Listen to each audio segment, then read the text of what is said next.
కానీ ఇండస్ట్రీస్ కూడా రావాలి. ఒక పక్క అక్వాకల్చర్ నిన్నే కేంద్ర మంత్రులు నలుగురు వచ్చారు.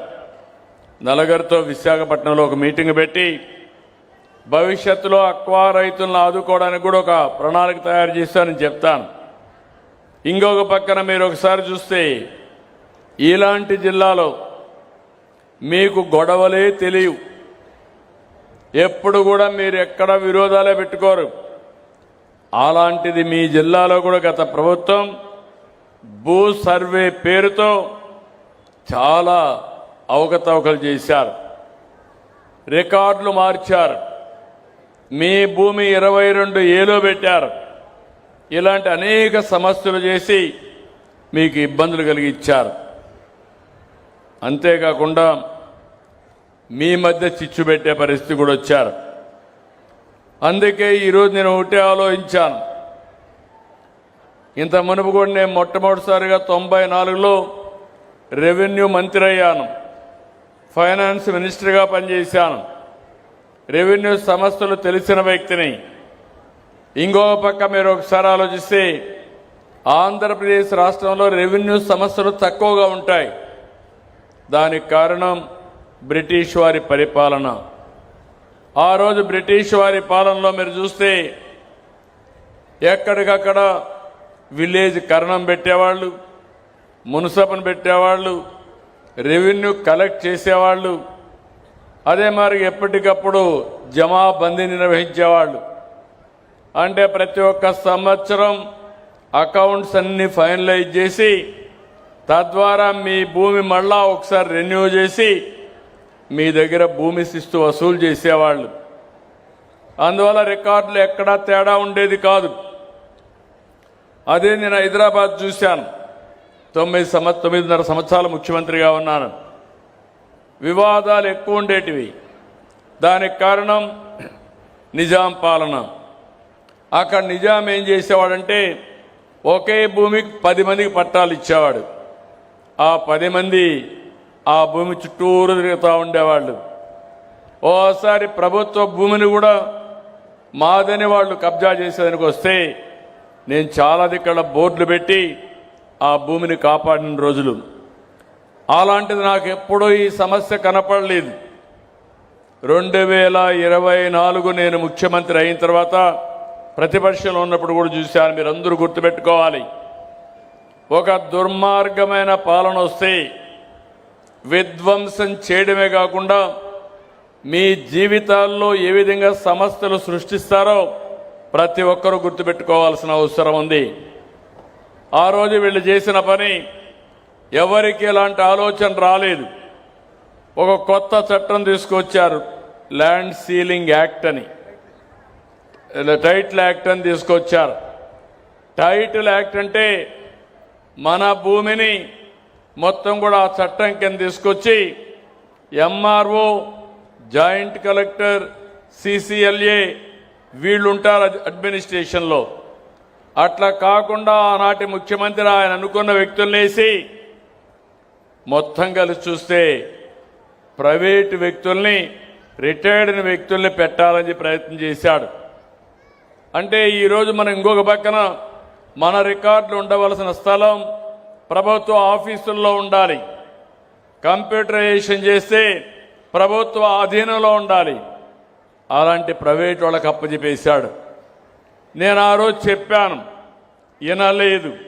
అందుకే మీరందరూ గుర్తుపెట్టుకోవాల్సిన ఎన్నికల ముందు నేను ఆ రోజు ల్యాండ్ టైటిలింగ్ యాక్ట్ రద్దు చేస్తానని చెప్పడమే కాకుండా తగలబెట్టాను, పబ్లిక్ మీటింగులో తగలబెట్టాను. వచ్చిన వెంటనే రద్దు చేశాను. మీ భూమి మీ పెద్దలు మీకు ఇచ్చారు, మీ కష్టార్జితం సంపాదించుకున్నారు. మీ భూమి మీద ఫోటో వచ్చి ఎవరు ఫోటో వేశారు? జ్ఞాపకం ఉందా? ఎవరు ఫోటో వేశారన్నాను. సైకో ఫోటో వేసుకున్నారా లేదా? అంటే భూమి మీది, ఫోటో అయింది, నిద్ర లేస్తే మీరు ఆయన. మూడవది ఇక్కడ ఇంట్లో పుస్తకం చూస్తేనే కనపడాలి. ఇంకో పక్క మీ పొలం తిరిగిపోతే కూడా మిమ్మల్ని వదిలిపెట్టలా. మీ ఎంటబడ్డాడు భూతం మారిగా. పొలం దగ్గరికి పోతే మామూలు రాళ్లు కాదు, మోస్ట్ కాస్ట్లీయెస్ట్ ల్యాండ్ అవి. ఎక్కడంటే గెలాక్సీ గ్రనైట్, అది ఒంగోలులో దొరుకుతుంది.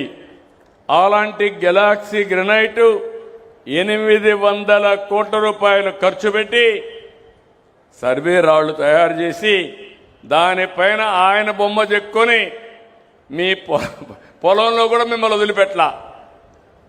అంటే ఏం చెప్పాలి నాకైతే అర్థం కాదు. ఈ పిచ్చితనానికి ట్రీట్మెంట్ ఎక్కడుందో నాకు తెలియదు. అడ్రస్ తెలిసి చెప్తే ఆ ట్రీట్మెంట్ ఇప్పించచ్చు వీళ్ళకు. నాకే తలబట్టుకున్నాను, ఏం చేయాలని అర్థం కాదు. నాకు 1 సంవత్సరం పట్టింది. అధికార యంత్రాంగానికి చెప్పాను, మళ్ళీ ఇలాంటి పునరావృతం కాకుంటే ఏం చేయాలని ఆలోచిస్తే కడాను ఒక సమస్య పరిష్కారానికి ఒక మార్గం చూపించారు. అది బ్లాక్ చైన్ టెక్నాలజీ. ఈరోజు బ్లాక్ చైన్ టెక్నాలజీ సర్వే చేసిన తర్వాత బ్లాక్ చైన్ టెక్నాలజీలో పెడితే ఎవ్వరు కూడా మీ రికార్డు ట్యాంపర్ చేయలేరు. అక్కడి నుంచి ఎప్పుడైనా ట్యాంపర్ చేసినా ఎవరు చేశారో తెలిసిపోతుంది. ఈరోజు మీకు ఇచ్చిన పుస్తకం ఉంది, అందులో క్యూఆర్ కోడ్ ఉంది. మీ ఫోన్ నుంచి క్యూఆర్ కోడ్ చూపిస్తే మీ పొలం ఎక్కడుందో అది నేరుగా గూగుల్ మ్యాప్లో మిమ్మల్ని తీసుకెళ్తుంది. రెండవది, మీరు క్యూఆర్ కోడ్ కొడితే ఈరోజు ఈ క్షణంలో మీ భూమి మీ పేరుతో ఉందా, ఎవరన్నా మార్చేశారో కూడా వస్తుంది.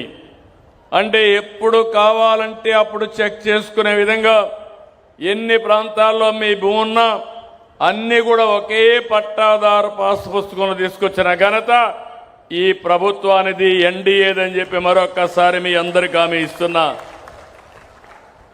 ఇంకో పక్క నేను ఆలోచించాను, నేను ప్రోగ్రామ్ ఇష్యూ చేయొచ్చు, అందులో అవకతవకలు చేసి మళ్ళీ యాజ్ ఇట్ ఈజ్ రాస్తే సమస్యలు వస్తాయి.